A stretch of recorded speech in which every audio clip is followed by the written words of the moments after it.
نبی علیہ الصلوۃ والسلام فرمایي چې د خاوند دومره حق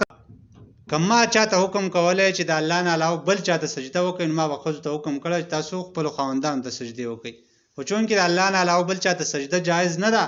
نو د دې وجې نه ورنه که چا سجده کولی نو زنانه به خپل خاوند ته سجده کولی د دې ډېر زیات حقوق دي په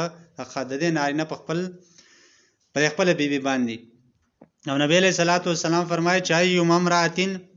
ماتت وزوجها عنها راض دخلت الجنه کم زنانه چې وفات شي او د خپل خاوند راضي خوشاله دي نو دا به جنت ته داخله شي الله به جنت ته داخلي او ډېر په اسانه باندې د خاوند راضي کول کوم مشکل کار دی په معمولی خبره باندې راضي کیږي نو لہذا زنانو له پکار چې د خپل خاوندانو خیال وساتي ځکه په دې د دې په وجه باندې بیا په بچو باندې اثري د دې په ټول خاندان باندې اثري نو لہذا په دې وجه باندې دا حکم دی چې زنانه به خپل خاوند او حقوق خیال ساتي او د معاذ رضی الله عنه روایت ته چې نبی علیہ السلام فرمایي چې اے زنانو د جنت چې کومه زنانه دي دا د دنیا د زنانو ته وایي چې تاسو زمونږ د خاوند ته چې دا په جنت کې زمونږ خاوني تاسو ځله تکلیف مو ورکوئ ظالمانو قاتل کله الله دې تباه کوي ته خیرې کوي چې دا استاد یو څو ورځې میلمه دی دې تکلیف مو ورکوه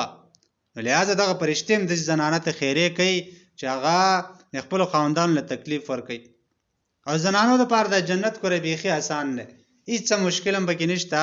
چې دا کله دا معمولي خبرې په ځان باندې لږې لازم کېږي د سړي دپاره خو مسایل ډېر دي دا غریب خو مزدوري هم کوي د معاملات هم راځي دی په دې معاشره کې ګرځي نو هر قسم مسلې مشکلات دا ورته دي خو د زنانو لپاره جنت انتهایي آسان دی که چېرته معمولي غونته توجه وکړي نبی علیہ السلام فرمایي چې المرأة اذا صلت خمسها زنانه چې خپله کله 5 وخته لمونځ کوي وصامت شهرها او خپل د رمضان روژې نیسي وحفظت فرجها او د خپل د عفت او د عصمت او د عزت خیال ساتي د بېعزتۍ او د بېحیا کارونه ځان ساتي واطاعت بعلها او د خپل خاوند اطاعت کوي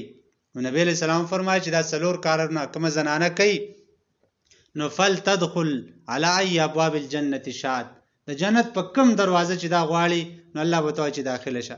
څومره آسان کار دی هېڅ مشکل هم پکې نشته مونځ کول په ټیم باندې زنانه اکثر په مونځ کې د بچو د وجې نه د کار د وجې نه تاخیر نه دی کول په کار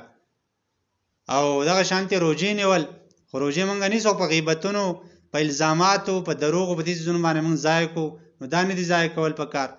بل خپل عفت او د عصمت خیال ساتل پکار د حیا خیال ساتل پکار دي او څلورم دا چې خپل خاوند اطاعت کول نو دا 4 کارونه چې کله کوي نو نبی علیہ السلام ته باقاعده انعام ذکر کو چې الله به ته چې په کوم دروازه غواړي داخله شه په دې وجه باندې د خاوند د حقوق خیال ساتل پکار دي او چې کله ښځه خاوند د حقوق او خاوند د ښځې د حقوق خیال ساتي نو په دې وجه باندې معاشره جوړیږي ښکلې معاشره د امن او د سکون معاشره جوړیږي